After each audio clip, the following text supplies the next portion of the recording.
Okay. So, Johan, you looked at the problem. Did you look at the position? Yes, sir. So, what do you think? What will you do? Sir, first I will capture with the knight the b5 pawn. Why you want to give the knight for the pawn? What is the idea? Sir,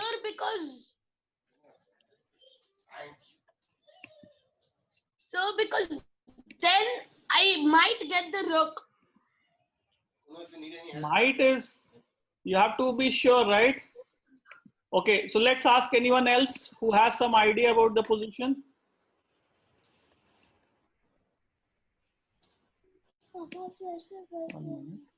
I'm admitting a couple of guys. 1 minute. Sir, I didn't see the position. Okay.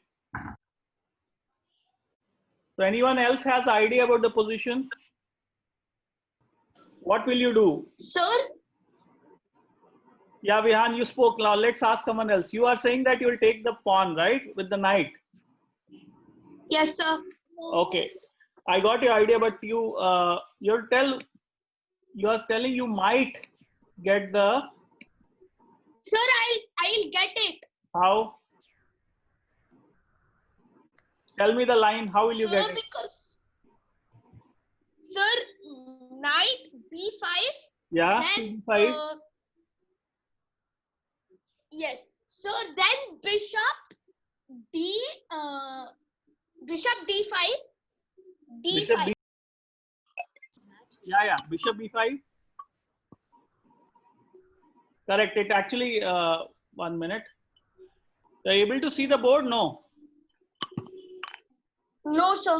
1 minute. No, sir. Let me share the.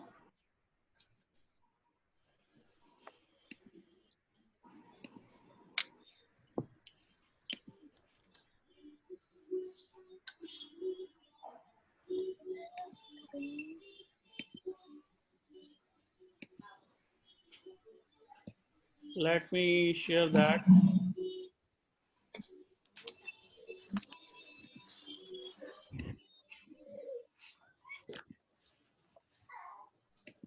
Yeah, you are able to see now, right? Yes, sir. Okay, let's start with the game. See, the point is you don't get the rook, but you are sacrificing your knight for 2 pawns just to open up the king. Black's king is caught in the center, right? He has not castled, and it will take couple of moves for him to castle, right? He's quite exposed. So this is one important lesson. You can sacrifice material if you can open up the king, right? If you can get an attack on the king, then you can sacrifice material. Otherwise, you cannot sacrifice material. So knight for 2 pawns is not very bad.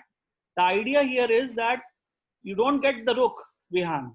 The point is that the king is even more exposed and you will get a very crushing attack. So that is why the sacrifice here makes sense. It's not that in your game you just sacrifice the material, okay? Before sacrificing, you have to be... Sir? Yeah. Yeah. What is the doubt? Sir, but when do you capture with the knight and the pawn captures back, you can play bishop d5. Bishop d5, you can, okay, you are going to attack the, okay, 1 minute. So, no, I will take that bishop with the knight. Okay, I can't take, that is a pin there. Yeah, you will get that rook. What you are saying is, okay, so this is, what he's telling is, okay, this is also decent.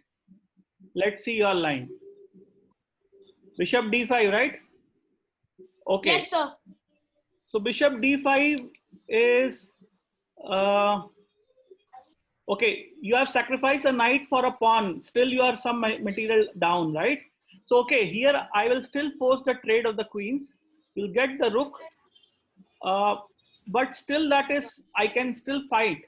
But if you compare it with the game, this is what you said is also playable. It's not that I'm saying that it cannot be played. Yeah, so this is like you get an even stronger attack.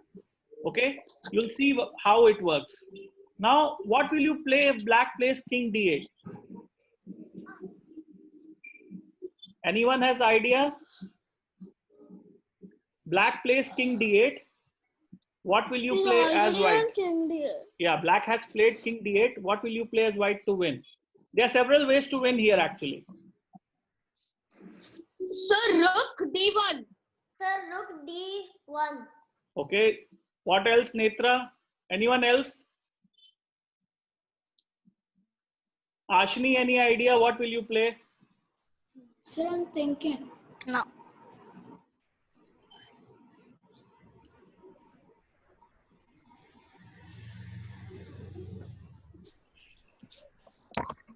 Where is Haransh? Haransh, any idea?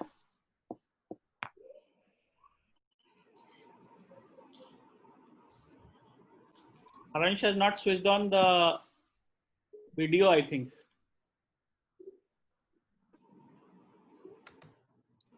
Okay, so see, one of the easiest way here is you can take the knight and then play queen d5, picking up the rook. See, you play this because the knight controls the d5 square. So when he takes here, you play queen d5. Yeah, you play queen d5 and you pick the rook, right? It's a 4, right? So king d8 is bad. So what else you can do? You can block the check, right? First think of whether you can capture the piece which is giving a check. You can't capture the piece which is giving a check, right? Can you capture the piece? Yes. Can't capture the... No. Yeah, so you will block it, right? Yeah. So you can block it like this. Now in this position, what will you play as white?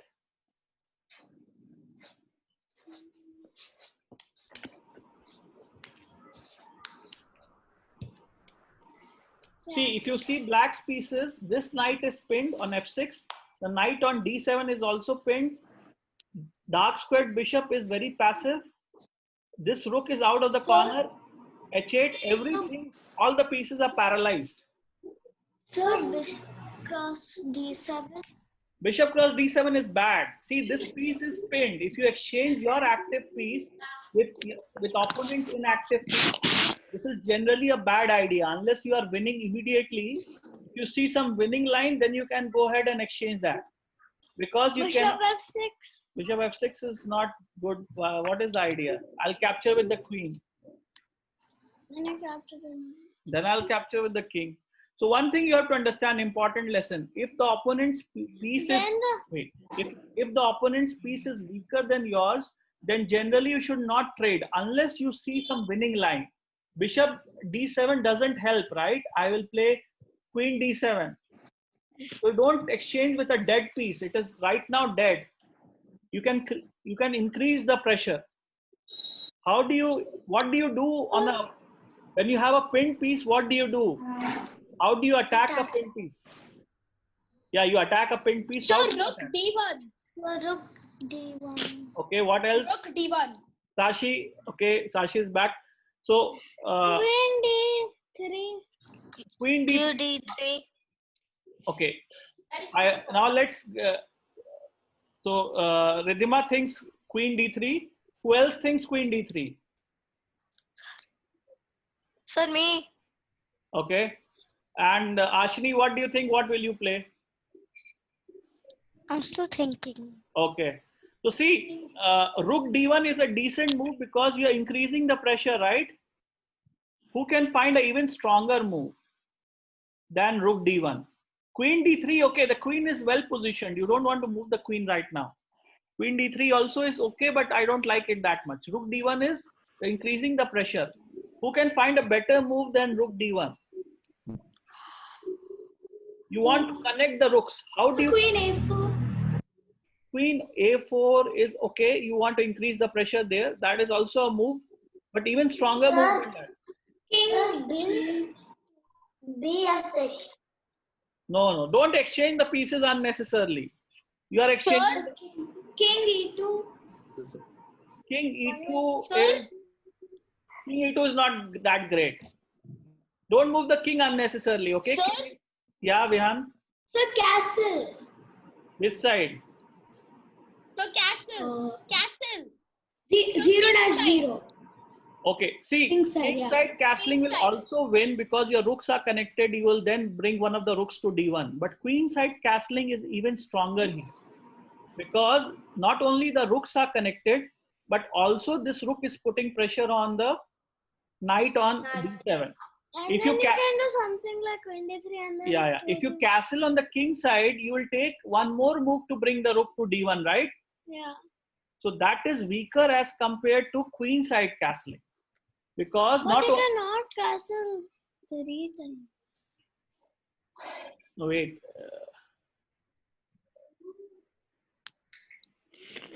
No, I'm castling on the queen side now. This is the castling on the queen side. If you see, is much stronger here, right? The rooks are connected. It accomplishes two things. It connects the rooks and it creates pressure on the d7 knight, which is pinned. Okay. Any capture of the knight, bishop. Earlier was not good. Bishop d7 or bishop f6 was not good. The piece was pinned and you are exchanging with your active piece. So in chess, exchanging is very important. If you exchange your pieces with pieces which aren't good of your opponent, those bad trades will eventually lead to a draw or a loss for you. Do not unnecessarily exchange. That is a bad idea. Okay. So queen side castling, if you see, is better. Now you are putting more pressure on d7. See, this is what you have to do in your games. If you are attacking, you have to increase the pressure and you cannot let your opponent go away with a draw or escape, right? So you have to increase the pressure even more. Queen side castling accomplishes this. Okay. So now if you see, white's threat is to capture the knight here because he has bishop and a rook also here. This knight is pinned, isn't it? You want, the threat is if you play some move like a6, it's bad because what will you do as white if someone plays a6? Bishop. Sir, take with the bishop. D7. Bishop d7. Sir, take the knight with the bishop. Because the bishop cross cannot capture the bishop. Yeah, you can capture this and you'll get the queen for a knight and you'll get the knight and the queen for rook and bishop, which is good for you, right? But always keep the material count in your mind. You have sacrificed the knight for a pawn. Okay? Knight for 2 pawns. So if you count the material, black has 5 pawns, white has 7 pawns. So you are 2 pawns ahead, but you are a piece down. But it doesn't matter because black's pieces are paralyzed. They are not moving anywhere. Okay? So a6 is bad. Everyone understands this, right? a6 if you play. Yeah. Bishop d7, giving a check. And Then then he can play rook. Then he can play rook d8. if you place rook d8, I'll do a discovered check. Rook d8 is not good because I will. No, it's a check, right? Sir, that's illegal. It's illegal. Ridhima is making illegal moves. Okay. I don't see. So bishop d8, But d7. sir, Yeah. So black will sir, not play. if the bishop, Yeah. Tell me. Yeah. sir, if the bishop takes the knight on d7, why Yeah. can't the king come to d8? Yeah. King can come to d8, but it is bad. You lost a piece for nothing, and this is now a discovered check. You lose the rook also. So you can do bishop c6. Bishop c6 and you lose the rook also, right? So this is a discovered check and you lose the rook. So that's why a6 is very bad. Okay. So Yes. rook d8 was played in the game. Okay, they understood white's threat and they played because the there were 2 players for playing for black, right? So black played rook d8, defending the knight on d7. Okay, so if you see this position, white's queen, 2 bishops and rook, all 4 pieces are attacking, right? And black's 3 pieces are defending. Actually 4 pieces, 2 knights, the queen and the rook. Even though the knights are pinned, both the knights are pinned, but there are 4 pieces defending the king, right? But in the So which is the piece for white which is not attacking? Queen. Sir, Queen.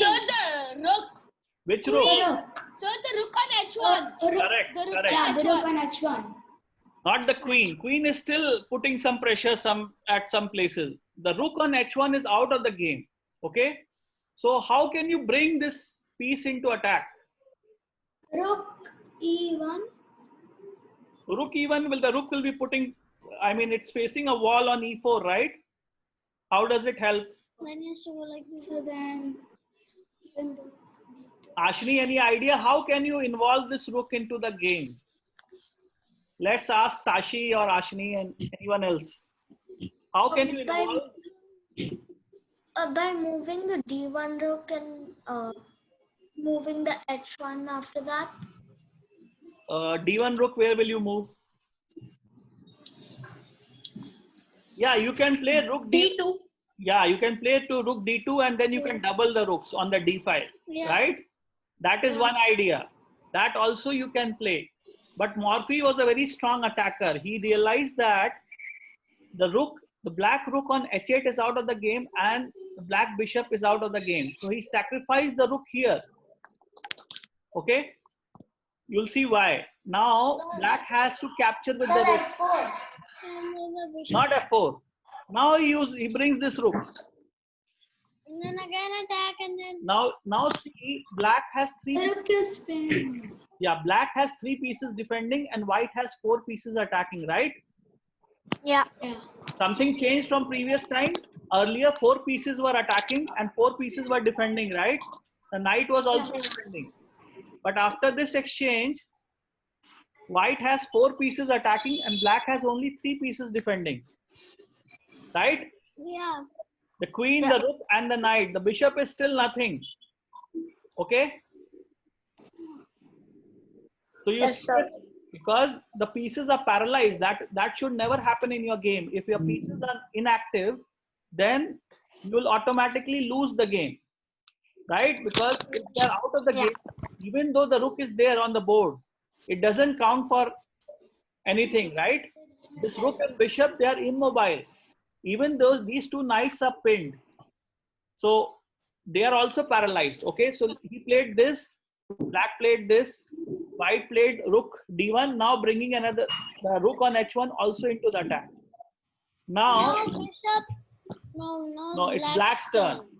So suppose black plays this move, queen B4, which he didn't play in the game. But how will you win as white? Capture the rook. Capture the rook with what? Bishop cross. So bishop. Bishop cross what? So capture the rook with the bishop. Yeah, bishop. Capture the rook with the bishop. Okay. Rook D7. Sir, rook D7. Rook D7. Okay. You want to exchange the rook. I got your idea. Okay. What else? Anyone else has idea? Sashi, what will you play? Bishop D7. Rook D7. Wait. Sashi, what will you play? Bishop cross D7. Bishop cross D7. Okay. Rook D7. Who else wants to play bishop cross D7? Bishop cross D7. So me. Okay. F6. Me. Bishop F6. Why do you want to play bishop Not me. F6? Bishop Siddhansh? F6. Can you explain to us? It might be correct. In fact, that is the correct move. Why you want to play bishop F6? Sir, I found it out. Okay. Yeah, tell us. So bishop cross F6. Why you want to play bishop cross F6? Then you eliminate the knight which is supporting the rook. Correct. Yeah. So bishop F6 is correct because you eliminate the knight. And now, if he takes the queen, if black takes the queen, what will you do? You will take the. Take it with the rook pawn. So you'll give a check. With You'll give a what? check. Check with Bishop what? cross. Bishop cross D7. Yeah, bishop cross D7 is mate here. Mate. You don't take the queen, but you Oh, deliver yeah. the mate. Okay. So now if you take the bishop, I will take the rook for free. And now I'm 2 pawns ahead. If you count the material, it is rook bishop versus rook bishop. Black has 4 pawns, white has 7 pawns. He's 3 pawns ahead. You trade the queens, white is winning here, right? Actually, It's a check. You will have to go somewhere this way. You want to go, you can go like this, and then not there. So That you- was bad. So you get the queen. Yeah, you'll play there. That was blocking the bishop's vision. You'll go there. Now the queen will be traded, and white is 3 pawns. White can also trade the queens if he wants, because he's 3 pawns ahead. He can trade the pieces, right? Sir, he can take. Sir. Yeah. So white can also take the pawn on f7. Yeah, he can take the F7. pawn on f7. Yeah. I mean, but since you are 3 pawns ahead, you want to trade the queens and get into an endgame, right? Because the queen is a very attacking piece. You do not want to give any counter-attacking chance to the opponent. So I would like to trade the queens, because if you see, black is 3 pawns down. 3 pawns is enough to win, right? But if you give the opponent the queen, then you have to be very careful. The queen is a dangerous piece, isn't it? So you can trade here because you are too much ahead in material. So anyway, this is winning. Bishop f6 is important. Medansh got it, but didn't understand the reason. Others, they had understood the reason. Bishop f6 is good because you eliminate the defender of the knight after black plays this move. Queen b4 is losing. I eliminate the knight which is defending the rook, and then I take the rook, not this move immediately. Okay?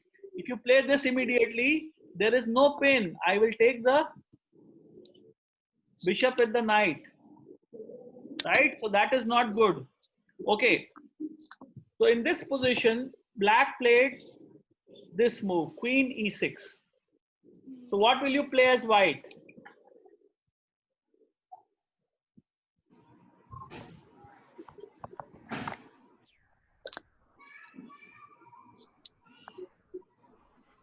capture the knight.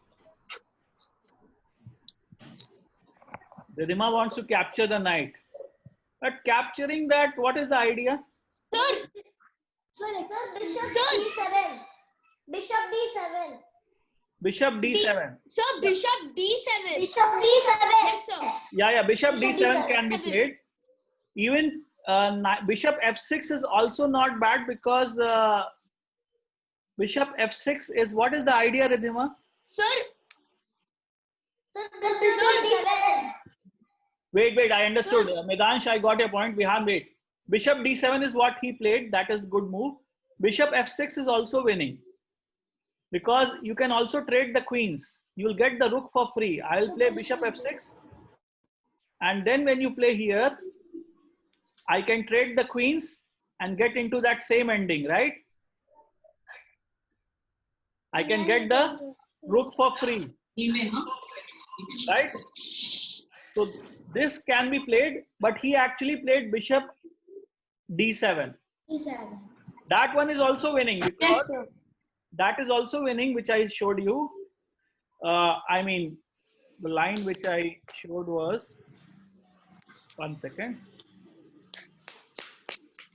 After, instead of queen b4, look at this line, right? So here you can play bishop f6 also. That is winning. That is also winning, okay? Because the reason is you eliminate the knight which is defending the rook on d7, okay? And after he captures back, you can eliminate the queen and then get the rook. And white is 3 pawns ahead, right? 2 pawns ahead. 2 pawns ahead is enough for winning. Okay, but he didn't play this. Okay, so let's put the move with. Okay, so Netra, now tell me, black played this move. Okay, black played this move. Can you see? Can you mute your? Okay, can you see? Do you remember this position? We discussed this in the beginning of the class. Does any of you remember this position?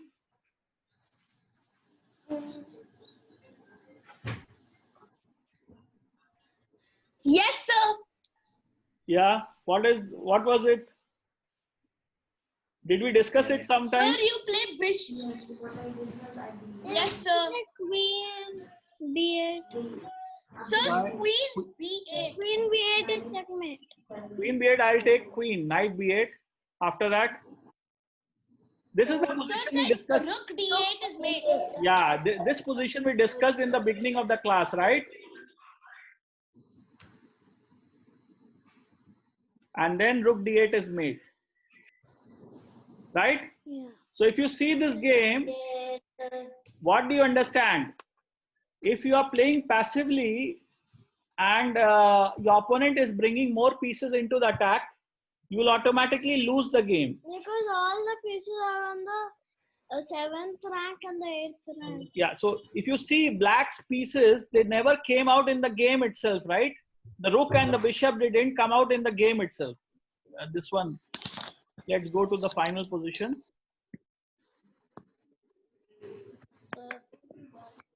So if you see in the whole game, the rook and the bishop, they were sleeping, right?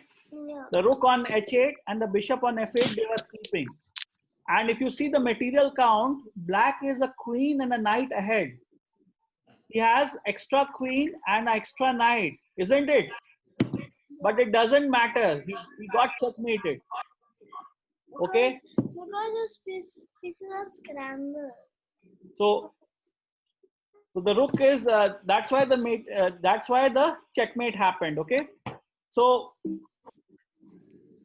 1 minute. This is what do you learn from this game? Can someone summarize what is the learning from this game? Okay. Sir, Develop your pieces. sir, that Okay. is important to attack. Okay, that is your learning. Netra, what all lessons did you learn from this? We have to develop our pieces and develop our pieces and not exchange them. Okay, Sashi, what did you learn from this? Don't play passively and go to the washroom. Okay, don't play passively. Okay, what else? So we have to attack also. Okay, who else wants to add? Medansh, Haransh, anyone wants to add? Ashini, you want to add what all you learned? So see, in this game, let me summarize in 5 minutes, then we'll conclude for today. You see that if you are playing passively, passivity is death in chess. Okay. The second point is bring your pieces in the develop your pieces rapidly in the opening. You have to develop your pieces very quickly. Okay.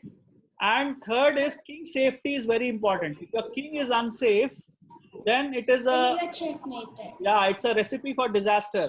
Black's pieces were paralyzed for the whole game, and that is why he got Bishop and checkmated easily, right? And also, Yeah. you have to calculate at several moments. You can sacrifice your piece if you see that you are getting a very strong attack. Otherwise, you don't sacrifice your piece. Okay. So sacrificing sacrificing of knight or anything is possible if you get a strong attack on the king, or if you get some material advantage, you can sacrifice. But do not sacrifice just for the heck of it. Only if you have some certainty that okay, I'm getting a very strong attack on the king, then only you should sacrifice. Okay. So and that is how, if you see the different, we saw several lines of this game, and so there are some things which we'll discuss tomorrow. This game is over. This game is completed.